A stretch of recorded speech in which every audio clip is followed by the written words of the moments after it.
जळगाव जिल्ह्यातील अमळनेर तालुक्यातील सावखेडा येथील वाळू घाटावर मोठ्या प्रमाणात अवैध वाळू उपसा झाल्याप्रकरणी महसूल प्रशासनातील अधिकाऱ्यांवर कारवाईची प्रक्रिया वेगाने सुरू झाली आहे। या प्रकरणात कर्तव्यात कसूर झाल्याचा ठपका ठेवत सावखेडा मंडळाचे मंडळ अधिकारी कल्याणी पाटील आणि तलाठी पवन कुमार शिंगारे यांना निलंबित करण्यात आला आहे। त्यावर अमळनेर येथील अजून अधिकारी निलंबित होतील का? तापी नदी पात्रातील वाळू घाटावर मोठ्या प्रमाणात वाळू, त्यावर झालेल्या कारवाईत करोडो रुपयांची वाळू साठा जप्त केला होता। तसेच दंडात्मक कारवाई करण्यात आली असून यंत्रसामुग्रीसह दंडाची रक्कम 1.5 कोटी रुपयांहून अधिक आहे। या प्रकरणाचं गांभीर्याने दखल घेत जिल्हाधिकारी रोहन घुगे यांनी अमळनेर आणि चोपडा येथील महसूल अधिकाऱ्यांना कारणे दाखवा नोटीस बजावल्या होत्या। त्यानंतर तलाठी आणि मंडळ अधिकाऱ्यांवर निलंबनाची कारवाई झाल्याने महसूल विभागात खळबळ उडाली होती।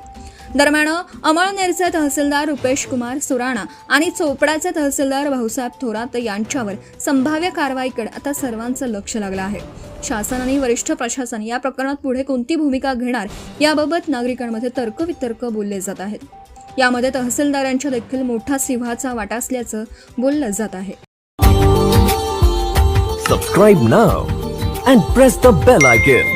Never miss an update.